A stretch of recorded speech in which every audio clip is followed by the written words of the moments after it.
Hola, bienvenidos a una nueva conversación pendiente.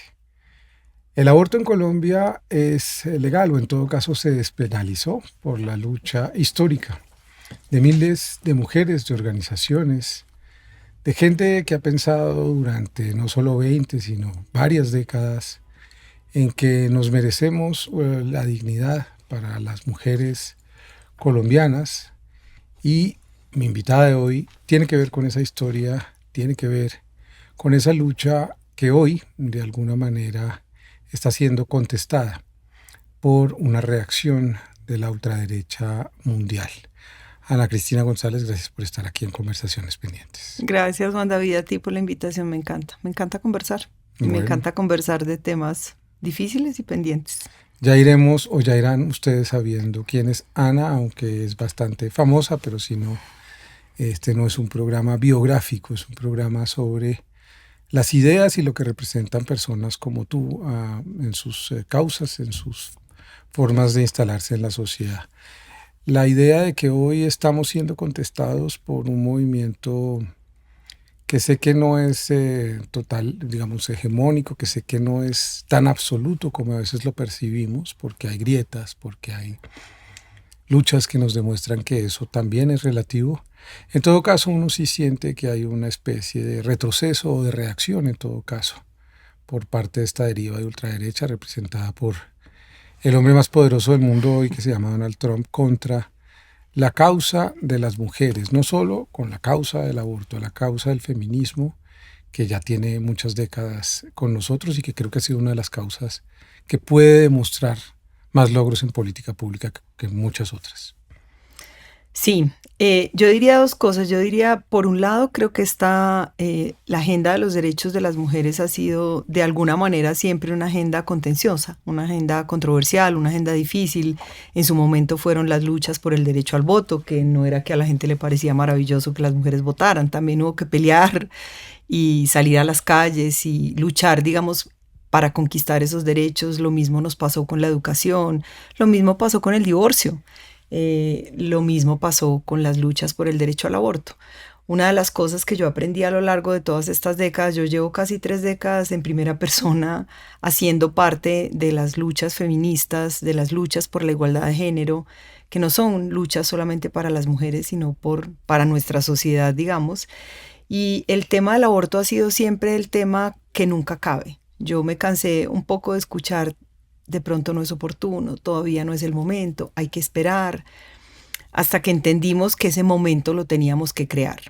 Y digo esto para responder exactamente como a tu pregunta. Yo sí creo que estamos en un momento distinto política y culturalmente. Estamos en una especie de pues, emergencia de muchos autoritarismos en el mundo, representados muy bien por el personaje que tú mencionas, pero también esa especie de batalla cultural está inmersa en un montón de crisis de la verdad, del conocimiento técnico, crisis de los derechos humanos, del multilateralismo, por no mencionar pues otro montón de crisis. Y creo de alguna manera yo tengo una lectura optimista, pero no optimista solamente intuitiva, optimista también basada como en los datos y en la realidad.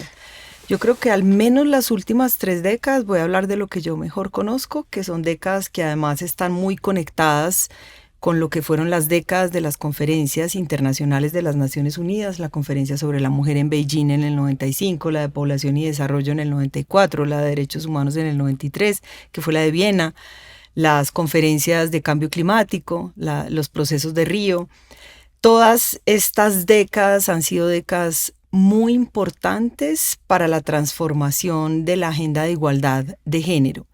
Y todos esos cambios han estado impulsados y empujados por los movimientos feministas y de mujeres. Eso tú lo vas a encontrar en la literatura y en la evidencia.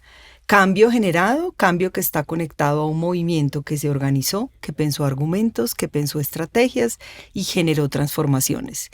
Y en estas 3 décadas, aunque la gente, cuando yo lo cuento, la gente dice, no lo sé, en el tema de aborto hubo más cambios hacia la liberalización del aborto en el mundo entero que retrocesos, incluyendo el de Estados Unidos, que fue uno de los retrocesos pues, más dramáticos, porque Estados Unidos fue uno de los primeros países que despenalizó el aborto. Entonces es en ese contexto de cambios y de movimientos organizados donde yo quiero pensar en esos autoritarismos y en esas derechas emergentes como una especie de contrarreacción. Esa idea que acabas de tocar, te interrumpo, digo, porque no, para conversar. De la sentencia Roe Wade, que en Estados Unidos se echa para atrás constitucionalmente, ¿cómo se pudo lograr eso? ¿Cuáles fueron los argumentos o eso cómo ocurrió? Si 50 años eso fue legal, estaba ya de alguna manera legitimado por la sociedad. Digo, porque la noticia llega y ya no es legal. Bueno, pero ¿por qué? ¿Qué es lo que tuvo que pasar?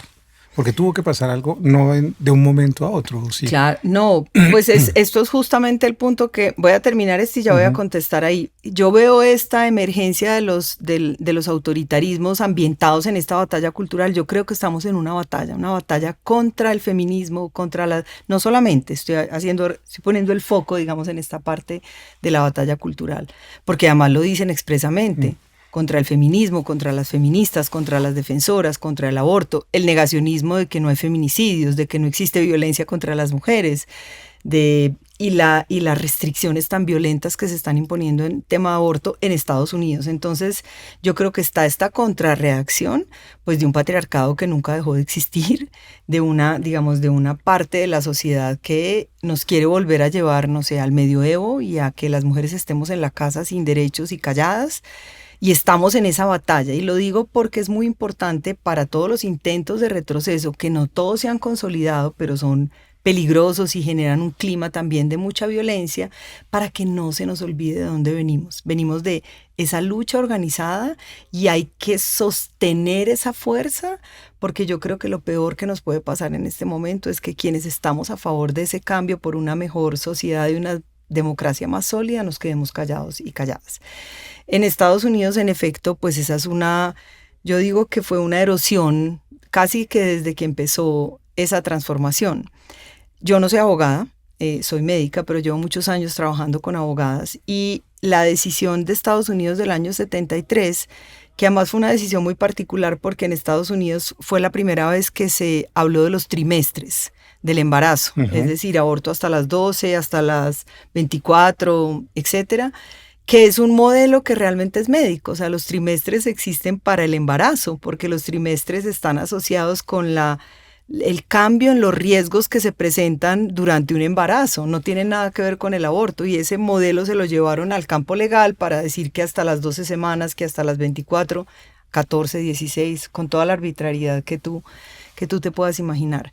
Esa conquista en Estados Unidos vino acompañada de dos cosas que yo encuentro como complejas. Una, ya está, ganamos esta decisión judicial, en Estados Unidos está permitido el aborto, se puede hacer hasta determinadas semanas de la gestación, entonces cada una más o menos va a ver dónde puede resolver el acceso a los servicios de aborto, y no hubo una lucha, digamos, tan intensa para que eso se incorporara pues en el derecho positivo, para que las mujeres pudieran acceder a los servicios de aborto. Y por otro lado, no es que en Estados Unidos no haya feministas, porque por supuesto que las hay, y muchas en muchos ámbitos, y ha habido movimientos, pero no hay movimientos organizados como hay en América Latina.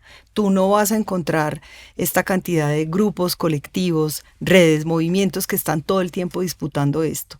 Y entonces a lo largo de los años empezaron a aparecer algunas decisiones que fueron contrariando lentamente lo que se había hecho en su momento, hasta llegar a la última decisión judicial.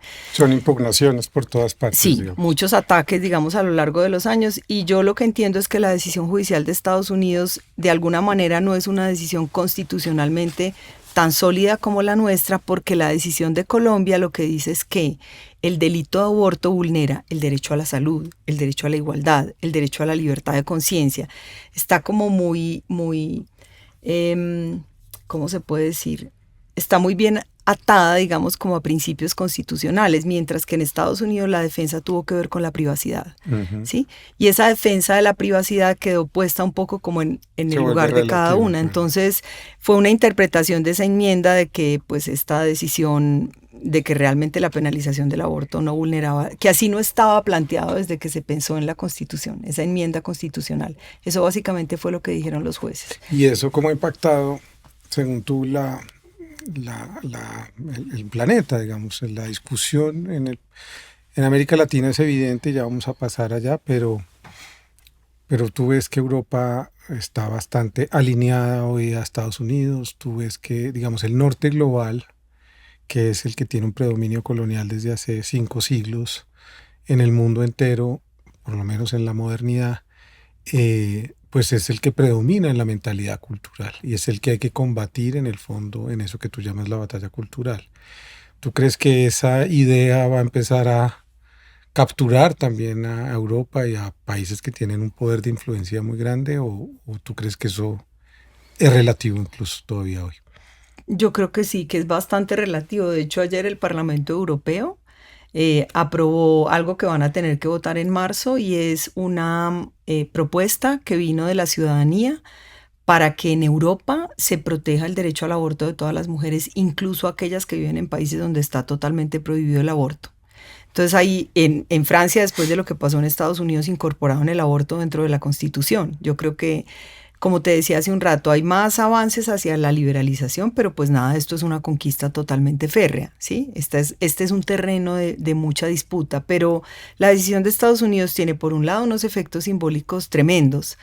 Tú hablas con la gente y te dicen, no, todo lo del aborto está para atrás, como si fuera un bloque, digamos, como sólido. Eso tiene un efecto simbólico muy grande y por supuesto tiene efectos más negativos en los países donde está totalmente prohibido, que en el caso de América Latina y el Caribe son casi todos los países centroamericanos o todos los países centroamericanos y algunos países del Caribe, donde no solamente está totalmente prohibido el aborto, sino que hay una persecución activa, incluso a las mujeres que abortan espontáneamente y las penas más grandes, 40 años de cárcel, ¿sí? A una mujer de 17 años, de 20 años, unas penas que no ves ni siquiera en delitos pues de lesa humanidad.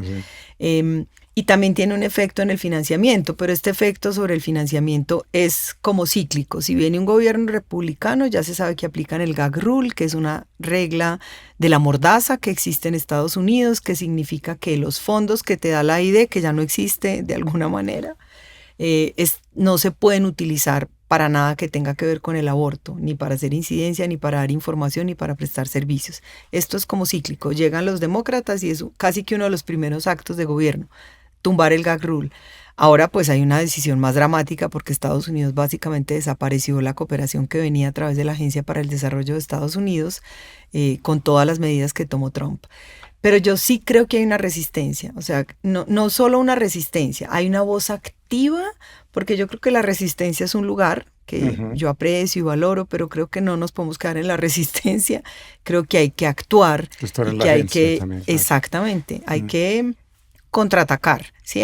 Y hay que seguir construyendo y difundiendo estos argumentos. Yo menciono el tema de Francia porque fue exactamente después que Francia dijo, vamos a proteger esto en la Constitución porque lo que viene como una señal es una pelea muy intensa. Menciono lo de ayer en el Parlamento Europeo, que es increíble, o sea, es el Parlamento Europeo el que está discutiendo el aborto para proteger a todas las mujeres en Europa. Y te puedo mencionar cambios incluso que están teniendo lugar en África, acá en América Latina se siguen organizando y articulando los movimientos. Entonces creo que estamos en esa, pues yo no acuñé el término batalla cultural, eso es un viejo término de la sociología, pero para mí es muy claro que es una batalla y que además es cultural, porque básicamente lo que nos están diciendo acá es, pues se pasaron de la raya, o sea, ya tienen demasiados derechos, cuando sabemos que la igualdad es todavía un espejismo. Eso te iba a preguntar, finalmente, si es una disputa, batalla, contestación cultural, en todo caso, uno se pregunta, mujeres como tú y mujeres como todas las que se han organizado en el planeta, algún día tienen que haber descubierto cuál es el dispositivo de poder que tiene el patriarcado, que es un dispositivo que se hunde en la historia de la humanidad, en la historia de nuestra cultura, en nuestras creencias, en la religiosidad, en la manera en que nos relacionamos. ¿Cómo lees tú hoy a ese patriarcado y qué es lo que tú oyes aún hoy tan vivo y tan presente para que no podamos tener una discusión distinta, para que no podamos razonar, porque se trata de razonar, o sea, aquí no hay argumentos bastante extraordinarios, ¿verdad? ¿Qué es lo que tú sientes que está tan profundamente arraigado en la mente de tantos miles de millones de humanos culturalmente para tener un rechazo tan grande por la agencia de las mujeres y por su decisión de interrumpir embarazos no deseados? Digo, especulando, no es una respuesta Sí, unívoca, ¿no? no, por supuesto que no. Ahora, antes de contestar eso, me gustaría decirte que es cierto que uno debería poder tener conversaciones más sencillas, no sencillas en el sentido de que pues son difíciles porque hay distintas perspectivas, incluso morales, frente a la discusión de interrumpir un embarazo. Para mí el tema moral tiene que ver sobre todo con que yo respete las decisiones de los demás. Yo no creo que nadie tenga más elementos morales que la propia mujer que está decidiendo llevar adelante o continuar un embarazo, porque ambas son decisiones morales muy profundas. Tener un hijo es una decisión Compleja, ¿no? muy No compleja es como... y es una decisión para el resto de la vida y es una cosa que te transforma el proyecto de vida. Entonces, pues, y lo que quería decirte es que pese a eso, tú no sabes el nivel de sofisticación que hay en el debate sobre aborto. Yo trabajo en temas de igualdad, en muchos temas, pero en aborto nosotros, para arrancar la campaña de Causa Justa, publicamos 90 argumentos, 90, sobre distintas dimensiones. Entonces, como tratando de responder a todas las preguntas que por el otro lado, desde los antiderechos, como yo creo que son muchos grupos en este tema, pues al fin y al cabo son 2 o 3 argumentos. Tampoco es que sean muchas las quejas. Pero yo lo que pienso sobre tu pregunta tan difícil, que es muy interesante y es una pregunta pues que uno se hace todo el tiempo en este trabajo, creo que hay un arreglo social en donde hubo como una división sexual del trabajo en el que los hombres se hacían cargo del espacio público, pues una división tácita. No fue que un día nos sentamos unos y los otros a conversar y fue más bien una decisión tomada pues mayoritariamente por los hombres. El espacio de lo público es un espacio masculino, es el espacio del poder, es el espacio de la economía, es el espacio... ¿Sí? Y el espacio de lo privado, pues es el espacio de las mujeres, pero con limitaciones. Allá en el espacio de lo privado yo también tengo mi potestad, porque si yo quiero, te puedo violar en nuestra intimidad, si yo quiero te golpeo, si yo quiero te prohíbo. Y creo que ese arreglo social, desbaratar todo ese arreglo social que atraviesa todas las esferas de la vida humana. O sea, para muchos hombres que rechazan esta conversación, yo muchas veces me pregunto qué habrá en sus vidas personales, ¿sí? Para tener un rechazo tan visceral contra el feminismo. Y es un arreglo que nos hicieron creer que funciona para todo el mundo muy bien. Mire que usted tiene un marido, pues, que la mantiene y usted allá en su casa que no hace nada, es que me hago cargo de todo el trabajo no remunerado, invisible, que nadie ve. Entonces yo creo que hay parte de eso en relación con el aborto y en relación con la decisión sobre el cuerpo, pues la reproducción también es un motor de la economía. Mira cómo estamos teniendo hoy en Colombia la discusión sobre la reducción de la natalidad. Vamos hacia una Colombia sin hijos, vamos hacia la extinción de la humanidad. O sea, las mujeres somos más responsables de la extinción que los hombres que hacen la guerra. Que el genocidio que ocurre en nuestras redes sociales. Que el rechazo a los migrantes. Y tú no logras tener una conversación razonable sobre un asunto como esos. Bueno, pues achiquémonos como sociedad o veamos cómo reorganizamos nuestro presupuesto o veamos, pero no, otra vez las mujeres, porque a las mujeres nos quieren, se nos prohíbe y se nos presiona, ambas cosas. En una época hay que bajar la natalidad, hay demasiados niños, estas mujeres no paran de parir, ¿sí? No hacen sino tener hijos, si eso hay que más bajar. de uno la encarcelamos. Y exacto, y ahora nos faltan hijos, entonces otra vez las mujeres, Vaya. Claro, yo creo que el cuerpo de las mujeres es como esto puede sonar como muy ochentero, pero de verdad creo que es cierto, es como un territorio que todavía de alguna manera está atrapado en esos arreglos patriarcales y el derecho penal, por ejemplo, es una de sus herramientas. Vamos a prohibirles. Si tú miras lo que hacen hoy en día los antiderechos, incluye a Laje, si quieres, el argentino, incluye a Trump, incluye a todos los antiderechos, lo que están logrando hacer en una supuesta democracia es prohibir, porque no les alcanza para venir a esta conversación. Entonces, ¿qué hacen? Prohíben, demandan. Nosotras logramos una resolución en el ministerio, inmediatamente la demandan ante el Consejo de Estado. No están, como digo yo, construyendo o contribuyendo a esa conversación. No es, prohibimos el uso del término género. Lo prohibieron en Paraguay, lo están prohibiendo en Perú, lo están prohibiendo en varios países de la región. Están mandando limpiar las políticas donde se habla de género. Limpiar, ¿sí? Saquen esa palabra, que es lo que está haciendo Trump. Donde aparezca diversidad, donde aparezca igualdad, nosotros no vamos a poner recursos, porque tienen que apelar a esos instrumentos autoritarios y a esas maneras autoritarias. Yo digo que no les alcanza para una conversación en democracia. Fíjate que Causa Justa, tiene que echar mano de 90 argumentos, construir 90 argumentos, ellos tienen 3, y esos 3 muchas veces se imponen. Entonces uno piensa, de alguna manera ingenuamente quizás, si lo que está faltando es que más mujeres no se sumen de una manera radical al feminismo, y obviamente más hombres nos sumemos de una manera radical, sin concesiones, al feminismo, para poder equilibrar esa balanza, porque 90 argumentos a veces no alcanzan contra 3, se imponen 3 argumentos. ¿Cuáles son los argumentos que están en contra del aborto? ¿Cuáles son los argumentos que tú oyes cotidianamente y que a veces pasamos por alto, ¿no? Porque los otros hasta nos los aprendemos y tratamos de pensar en ellos, pero a veces no nos detenemos en esos 3. ¿Cuáles son fundamentalmente esas 3 prohibiciones que una y otra vez convierten en caballos de batalla los antiabortistas, o como ellos se llaman, defensores de la familia, o no sé qué asuntos? De la vida. De la vida, perdón. Pues yo creo que no es la familia. Yo creo que nosotras en Colombia sí logramos, pues para mí fue una de las cosas más impresionantes que pasó en el último debate, porque no es la primera vez que en Colombia se discute sobre aborto. Aquí ha habido intentos de cambiar esa regulación desde los años 70, proyectos de ley que se hundieron, las demandas son más de la década de los 2000, que es cuando se logran las 3 causales.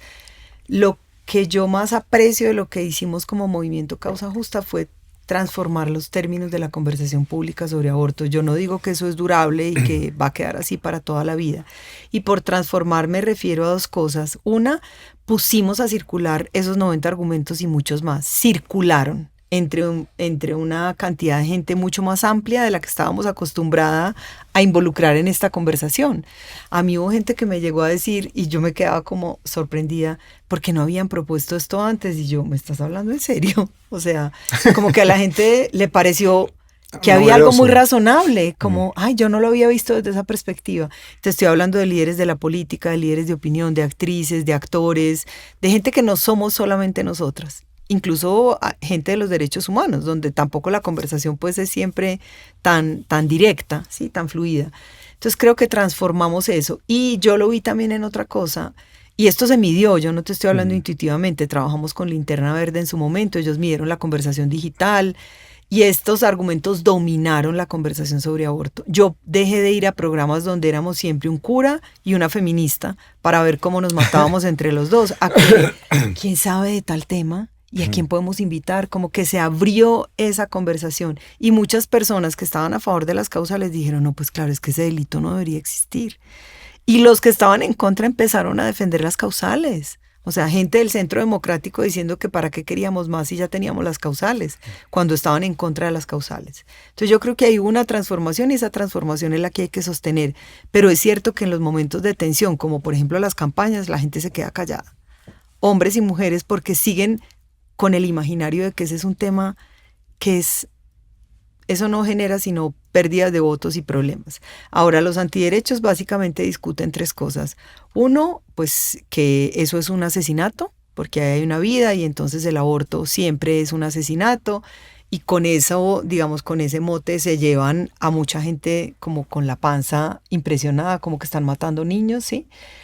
Y esto lo han pues de alguna manera vulgarizado. O sea, yo he estado en escenarios, Juan David, donde llegan con afiches de niños de 2 años ensangrentados y un revólver. Eso pues no tiene... También he estado en programas de televisión donde me llevan de regalo fetos. Sí, muestran lo que se está haciendo en Gaza, que es una realidad. Exacto. Que vemos, niños, pero eso no escandaliza a nadie. Lo que No, eso no necesitamos es el simulacro para... Exactamente, es como una simulación del dolor o de la empatía, porque tú dices, a esta gente ni siquiera le importa lo que pasa después con esos niños que nacen. Entonces ahí está, digamos, como el argumento de que esto es un asesinato. Muchos incluso en esa conversación discutían que el aborto no era un derecho, que la Corte nunca había dicho que era un derecho, que esto no era un derecho. Digamos, mira, me está costando acordarme del tercer argumento. Está el tema del asesinato, ya, me acordé del otro súper importante, y es que los antiderechos dicen que el aborto genera problemas de salud mental en las mujeres. Sí, que una mujer aborta y la vida nunca vuelve a ser igual, que tienen profundos problemas de salud mental. Y tú no sabes la cantidad de evidencia que hay, que muestra estudios incluso muy recientes y estudios muy viejos, que las afectaciones a la salud mental de las mujeres que abortan se presentan sobre todo cuando para las mujeres fue casi imposible abortar. Claro. Fue en el proceso de intentar llevar adelante su decisión donde las mujeres sufrieron, digamos, afectaciones a su salud mental muy dramáticas, no por el hecho de abortar, porque además el aborto pues es una decisión más o menos difícil para cada persona. No es lo mismo abortar si tú tenías un embarazo deseado.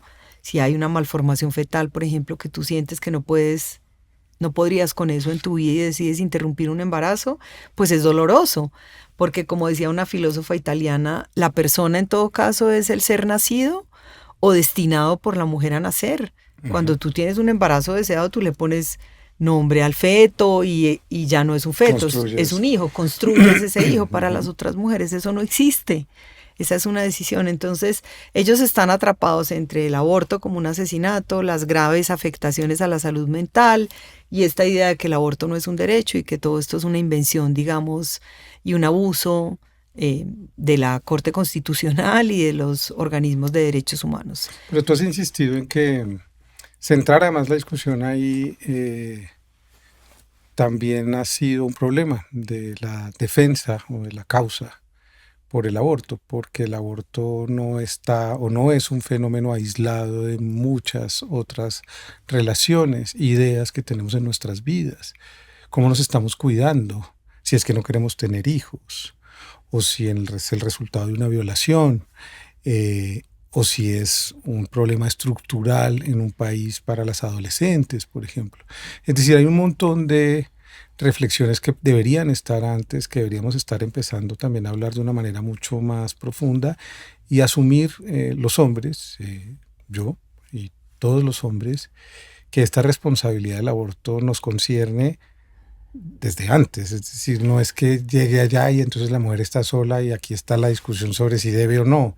Es que atrás ha habido algo que deberíamos empezar a tocar también, ¿verdad? Porque yo sí creo que si tocamos eso también empezamos a involucrarnos y involucrar el verdadero problema que es el patriarcado en esta discusión tan compleja. ¿Qué piensas de eso?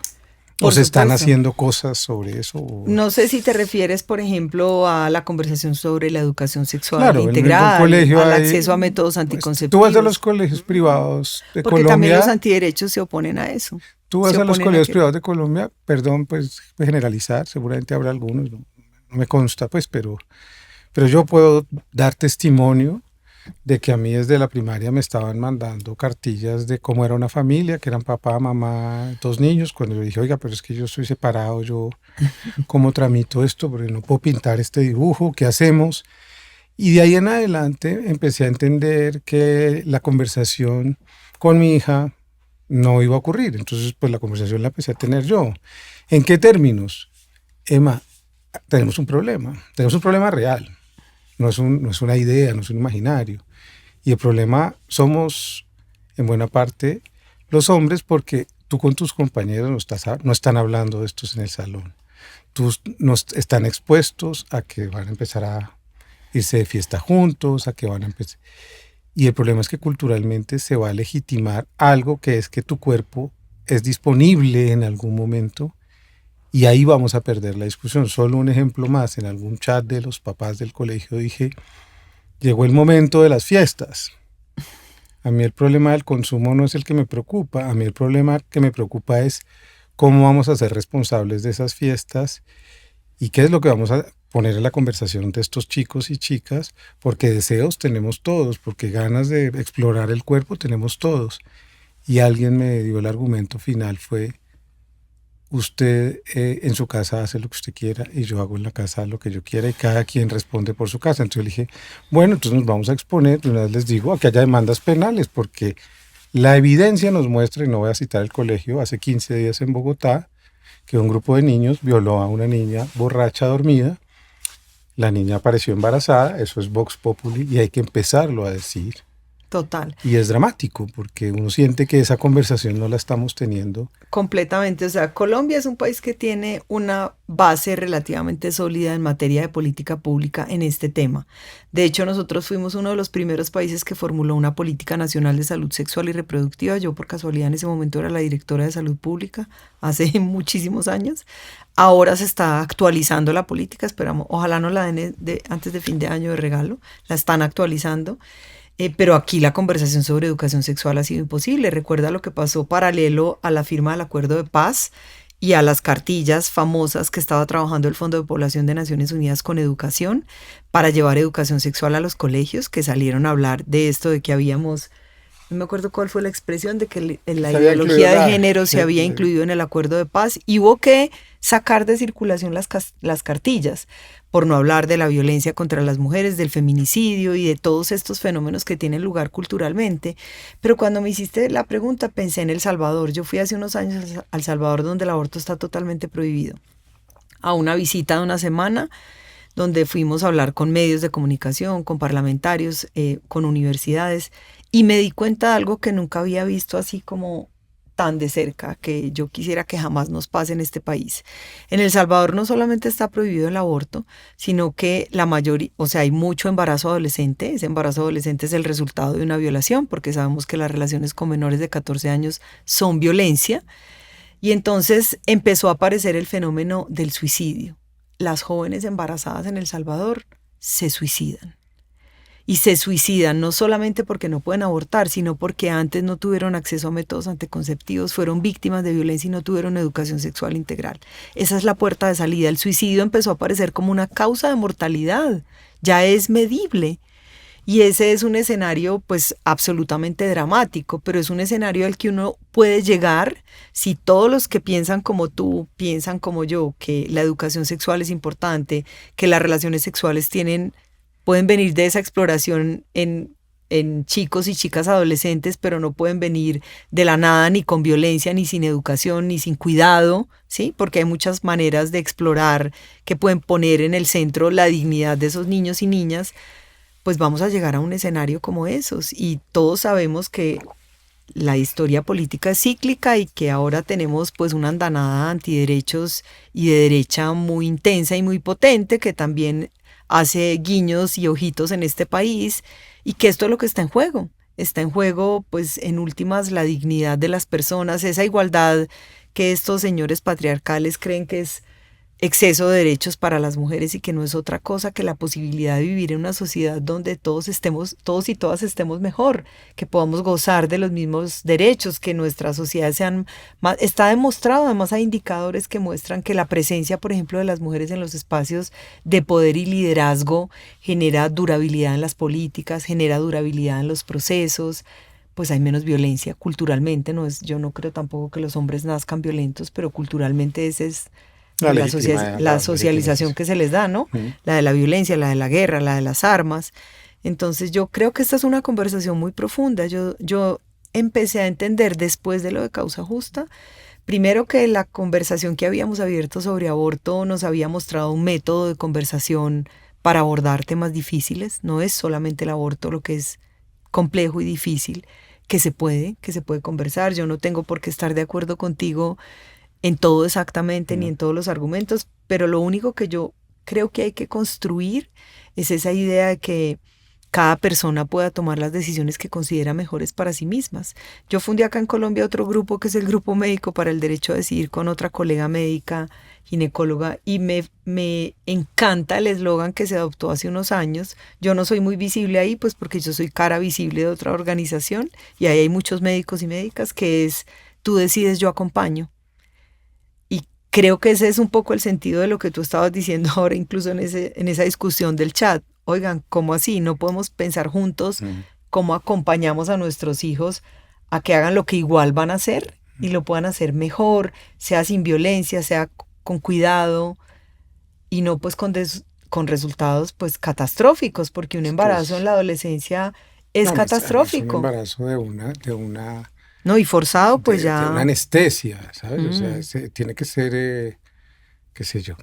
De todas maneras, me pregunto cosas porque a veces nos sentimos muy cómodos y nos acomodamos un poco en que somos los que tenemos la razón y me gusta incomodarme a mí mismo y siento que a veces esa especie de comodidad en nuestras conversaciones porque estamos de acuerdo también asusta a otra gente, porque creo que el sentido común del neoliberalismo, o en todo caso de ese capitalismo que se ha extremado cada vez más, pues va hacia otro lado y nos lo demuestra que argumentos como los que tú aludías ahora en el proceso de paz o incluso ya distopías como rayos homosexualizadores que nos causan risa pero no nos deberían causar risa porque si eso está activado en la mentalidad, creo que nuestro reto es mucho más profundo que la ironía, que la sensación de que estamos ante una sociedad que no entiende y ante estos triunfos en el sur del continente como el de José Antonio Castro, el de Javier Milei o la amenaza por supuesto en Ecuador con Noboa y una derechización del mundo cada vez más plausible como estás hablando de El Salvador, debería alertarnos sobre cómo empezar a rodear también ese sentido común cada vez más disparatado, cada vez más exagerado y que evidentemente pues está construido sobre el miedo. ¿Cómo crees o qué has pensado? Causa Justa, yo sé que ha hecho muchas campañas de comunicación, invitación a medios y a personas influyentes, es su trabajo cotidiano, pero ¿qué sería un poco lo que habría que empezar a activar? Incluso críticamente un gobierno de izquierda como el que tenemos hoy no ha tenido la suficiente ambición y audacia de ganar un poco un espacio desde la estructura del Estado en estos temas, ¿no? Pues yo veo dos cosas ahí, Juan David, que a mí me parece que son dos caminos muy importantes. Uno, es cierto que tú hablas acá del sentido común. Yo he leído algunas cosas sobre los autoritarismos y algo que leí que me impresionó mucho es que una de las razones por las que a la gente le resultan tan cómodos los autoritarismos es porque son todo blanco y negro y la gente no le toca como hacerse todas esas preguntas en gris en las que uno vive a veces con mucha comodidad. Y yo creo que esa es una cosa de la que uno tiene que ser muy consciente, porque yo, por ejemplo, aprendí en la discusión sobre el aborto, yo creo que cuando yo empecé, yo estaba muy convencida inconscientemente de que tenía que convencer a la gente de que estuviera a favor del aborto. Yo en un momento entendí que esa no era mi tarea. Uh-huh. Mi tarea era que todos nos convenciéramos de que los embarazos tenían que ser deseados y que ambos caminos frente a un embarazo, tanto la decisión de llevar adelante un embarazo como la decisión de interrumpirlo, tenían que ser protegidos.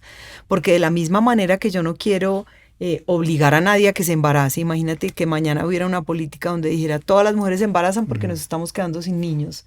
¿Cómo yo reaccionaría con la misma energía? Sí, es una novela distópica. Que reacciono frente a esto.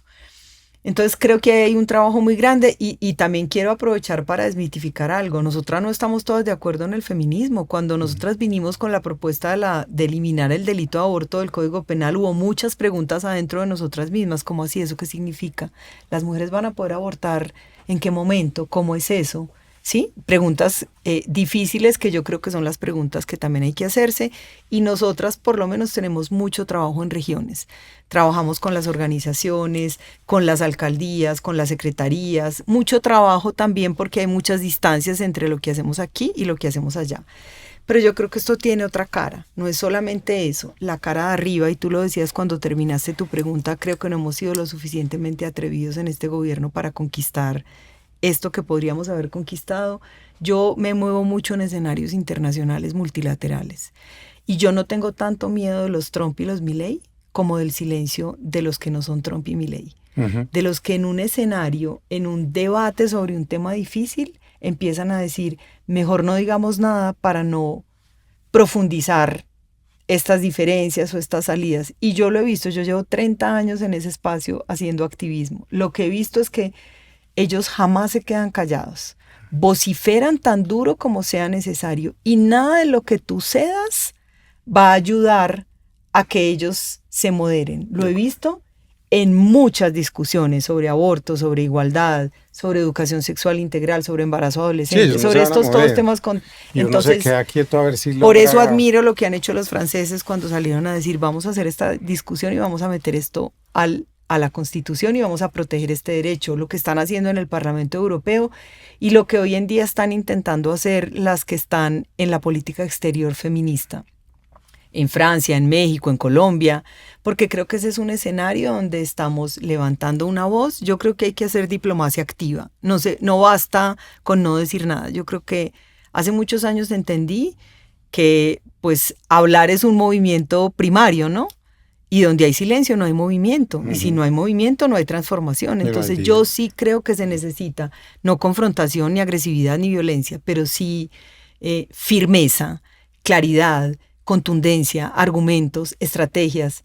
Uno es capaz de transformar el mundo pensando una estrategia. Nosotras lo hemos visto en 30 años donde hoy en día las mujeres participan más en política, todavía hay unas brechas tremendas, no hay paridad, pero la participación política en América Latina aumentó en los últimos 30 años, donde hemos hecho esfuerzos para reducir las brechas, por ejemplo, en materia económica. Pusimos en el centro del debate el cuidado. Antes no se hablaba del trabajo de cuidado no remunerado, eso era puro amor. Ya tenemos un sistema hoy es un debate de cuidado, y es la discusión entre Unión Europea y América Latina, la sociedad del cuidado. ¿Qué significa eso? No es solamente lo que hacen las señoras allá, es cuidar el planeta, es que nuestra vida sea sostenible, es valorar eso, es ponerlo en el centro de la conversación. Avanzamos el derecho al aborto, los derechos sexuales y reproductivos, y todo eso no pasó por azar. Detrás de eso hay organizaciones, hay colectivos, hay movimientos, no solas, porque ellas también van y conversan con gente que está en el Estado. En todas partes hay fisuras, ¿sí? Y es lo que nos permitió tantos cambios que yo digo, pues enfurecieron mucho a quienes estaban en contra. Y porque tú dices, ¿qué hace un tipo como Trump pensando en lo que estamos logrando las feministas? Pues como es un pedófilo, una preocupación. ¿Cómo no lo va a pensar? Tiene mucho miedo porque ha abusado de niñas. Ahí sí viene su historia personal. Pero claro, digo, y no la de él, la de un grupo de poder que sistemáticamente desde el poder ha instrumentalizado los cuerpos de las mujeres y de las niñas para usarlos. Entonces nos metimos en serio. Y es complejo, claro. Entonces complejo. Uno se pregunta para ir hacia los otros argumentos culturales y pensando en un caso que te comenté que quería que habláramos porque los casos se ejemplifican y ahora hay una película disponible en alguna plataforma que se llama Belén, que dirige Dolores Fonsi, una directora argentina, y es un caso paradigmático del asunto de cómo la intervención y el montaje de la sociedad con la justicia son capaces de someter a una mujer a una tortura y una injusticia que abre por fin la posibilidad de que en Argentina se consiga también, articular la causa y abrirla hasta que se despenaliza. Pero yo me preguntaba algo en la película, ya vamos a hablar del argumento, y es, nunca se ha pensado que apenas llegue una mujer con un aborto a una lugar, a una institución de salud, de una vez se active una investigación sobre quién es el responsable del embarazo de esa mujer. Es decir, no habría la posibilidad de criminalizar también, porque es como el cohecho. Tú no eres abogada, yo tampoco, sí, pero aquí ha habido gobiernos en donde ha habido un condenado por cohecho, cuando es un delito que solo pueden cometer dos, si es que fuera un delito embarazarse. Ese tipo de argumentos, yo sé que son extremos, yo sé que no nos interesa llegar allá porque creemos que todo puede ser conversado, pero es que la radicalidad del argumento de esta película es muy fuerte. Simplemente lo resumo para que tú lo comentes porque conoces bien la historia, y es una mujer que llega con un dolor muy fuerte en el abdomen a una clínica en Tucumán, ¿sí es Tucumán? Sí, creo que es Tucumán, sí. Y la van a atender, se va al baño, tiene un sangrado y eso montan o interpretan que es un aborto espontáneo y lo que evidentemente le hacen es un montaje porque ella no tuvo ningún aborto espontáneo, fue que cogieron otro feto de otro lugar, o, en fin, no lo sé, y a ella la encarcelan 3 años. Y la lucha de estas mujeres, abogadas, médicas, trabajadoras sociales, empieza a crecer. Tanto empieza a crecer que ellas empiezan a ser atacadas, hostigadas, amenazadas. Les toca incluso cambiarle el nombre a la pobre víctima de esta mujer para que no la vayan tampoco a linchar en la propia cárcel. Pero ahí hay un despertar que me parece interesante, es el despertar de muchas mujeres al tomar conciencia de la brutalidad de lo que es capaz un sistema para justificar un asunto que uno no, digo, incluso si es un aborto espontáneo, cómo se criminaliza una cosa así. Pues eso desafortunadamente pasa mucho, es lo que pasa todo el tiempo en El Salvador, que te contaba hace un rato, pero nosotros hicimos acá en Colombia un estudio sobre la criminalización del aborto. Y hay 3 patrones que tienen que ver con eso que tú estás contando, porque yo muchas veces a lo largo de los años trabajando en aborto traía casos, ¿no? Y si traía un caso de otra parte, acá me decían, uy, no, pero eso no pasa acá. Ya. Eso es tan radical y tan grave. Eso es como de la estratosfera, ¿no? Eso nos pasa todo el tiempo acá también. No, a mí lo que me parece chévere también es que Argentina para nosotros es como, Sí. como más... Pero aún así la gente más puede decir, avanzado. no, eso tan radical no pasa acá. Mira, el estudio de la criminalización del aborto en Colombia, que yo invito a todo el mundo a que se lo lea, porque a mí misma, nosotras quisimos hacer ese trabajo y yo no podía creer los resultados. O sea, me quedé absolutamente sorprendida. Estos son datos que utilizamos de la Fiscalía General de la Nación. Nos dimos cuenta de varias cosas. Primero, que el aborto no era un delito simbólico, ¿no? Que en Colombia, después del año 2006, o sea, después de que se despenalizó, todos los años hay más o menos 400 casos de criminalización, o sea, persecución por el delito de aborto. Pero 3 cosas que tienen que ver con la historia de Belén. La primera, la mayoría de las denuncias se originan dentro de las instituciones de salud, pensando en esto que tú decías, y por qué en vez de automáticamente denunciar a las mujeres no dicen, llegó una víctima, entonces, ¿qué vamos a hacer con la otra parte, digamos, de la película? Se originan en las instituciones de salud como el 70%, más del 70%. Eso quiere decir que es adentro de las instituciones a donde las mujeres llegan a buscar ayuda. La ayuda que reciben es una denuncia. Entonces llega la policía y a muchas mujeres las atienden dentro de las instituciones de salud esposadas sangrando, ¿sí? Como si fueran... Interviene la policía en el quirófano. el que tenga que venir, digamos, del sistema judicial. Pero esas denuncias que hacen los profesionales de la salud son denuncias que terminan en mayores condenas. Como hay una voz de autoridad, cuando la denuncia se origina ahí, la condena es más posible, ¿sí? Que cuando la denuncia se origina en otro lugar que no son las instituciones de salud. Y lo tercero que encontramos, que fue quizá lo que a mí más me impresionó, es que las condenas por el delito de aborto son mucho más altas que las condenas por otros delitos donde las mujeres son las víctimas. Entonces, las condenas por violencia sexual o por violencia contra las mujeres son, no recuerdo ahora el dato exacto, pero creo que es en el caso de abuso sexual, son 7 veces más altas que las condenas que hay por abuso sexual y el doble más altas que las condenas que hay en el caso de violencia intrafamiliar. Entonces, y lo último, todos los casos son por aborto voluntario, no hay casos por aborto forzado, son el 1%. Entonces, ¿qué se desbarata acá? La idea de que a todos nos preocupa mucho el feto. No es verdad, nos preocupa que las mujeres tomen decisiones, porque entonces el enforcement, o sea, la persecución y la condena debería ser igual de alta cuando son abortos forzados. ¿Recuerda el caso ese famoso del cantante que lo acusaron por un aborto forzado, por darle misoprostol a la novia?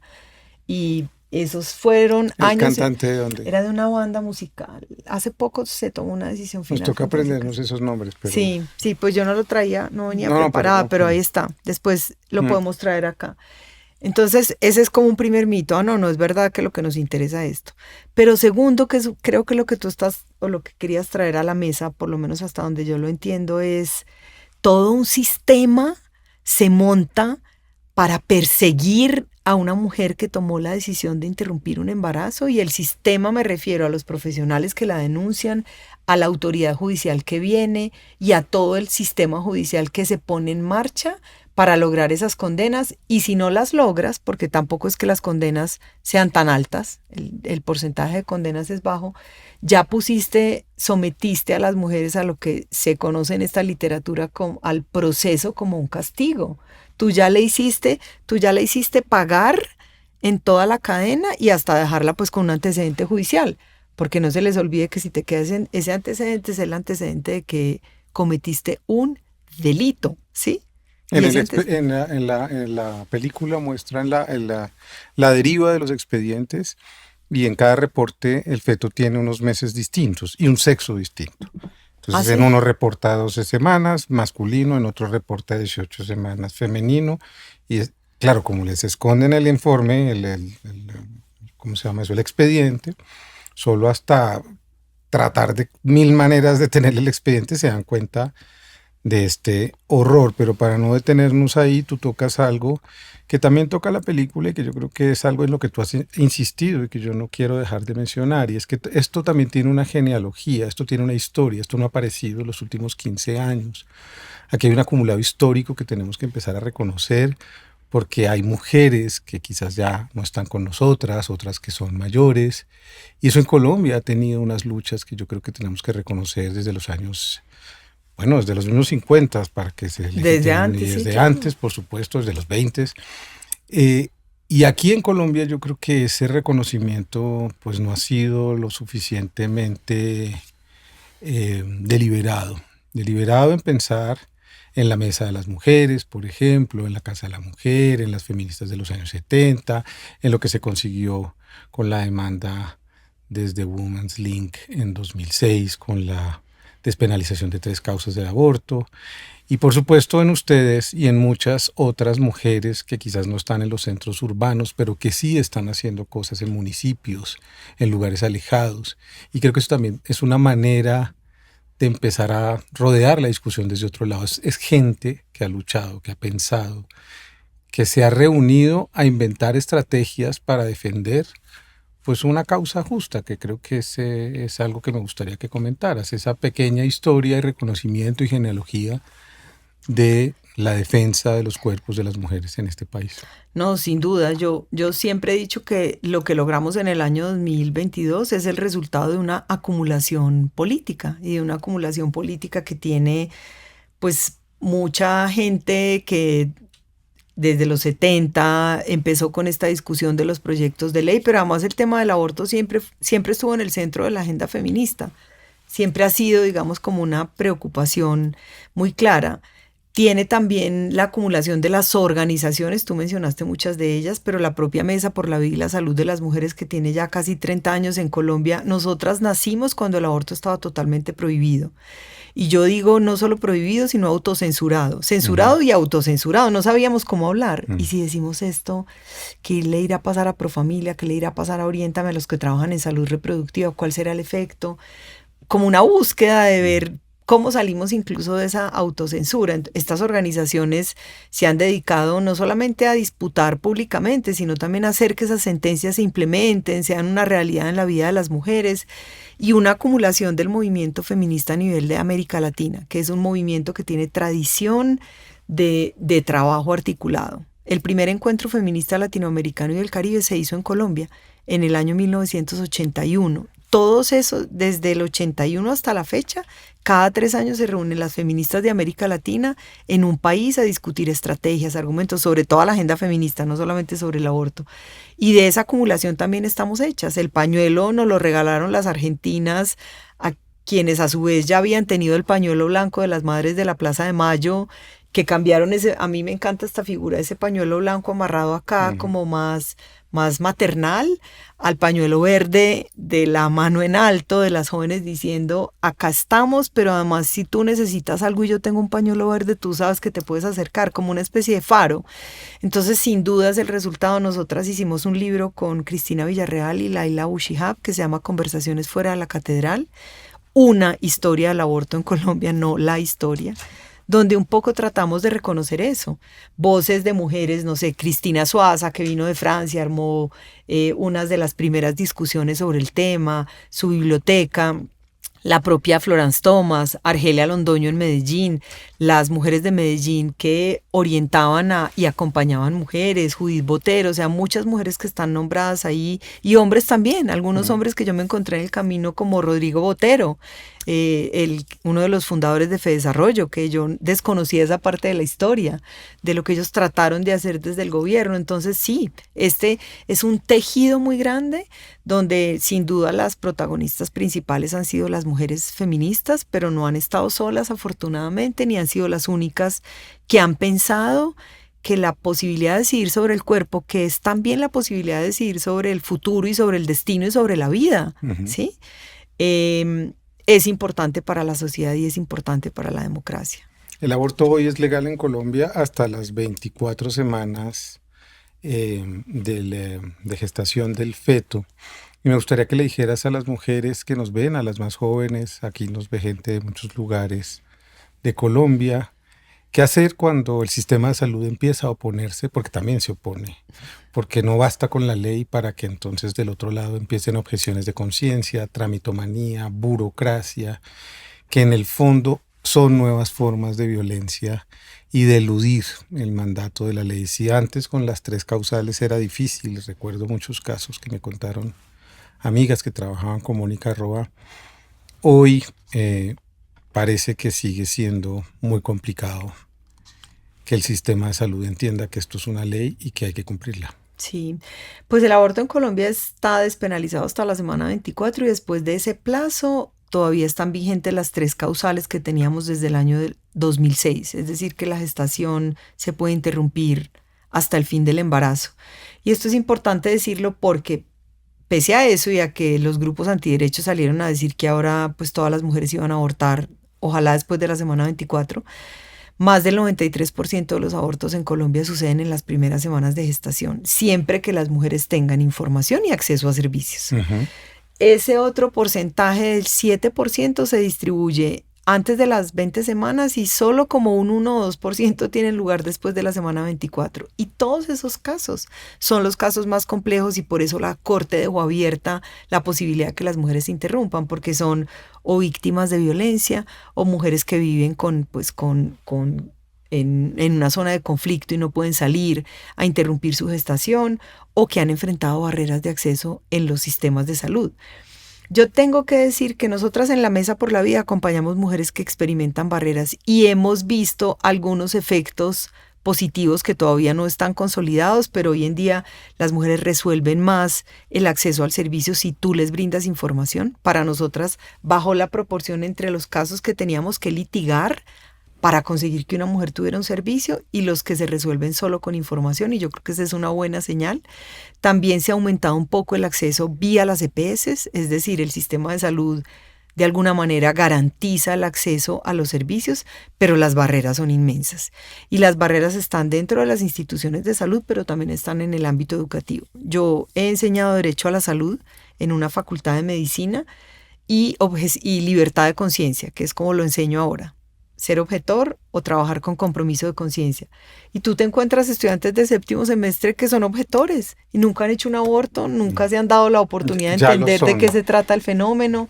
Entonces, claro que hay barreras y que las barreras son difíciles. ¿Qué pueden hacer esas mujeres? Hay varias organizaciones feministas en Colombia, entre ellas La Mesa, que trabajan para brindar información, incluso para ayudar vía el litigio administrativo o de otro tipo a que logren llevar adelante su decisión, bien sea continuar el embarazo con protección y con cuidado y con controles, o interrumpir la gestación de la manera pues más respetuosa y más digna posible.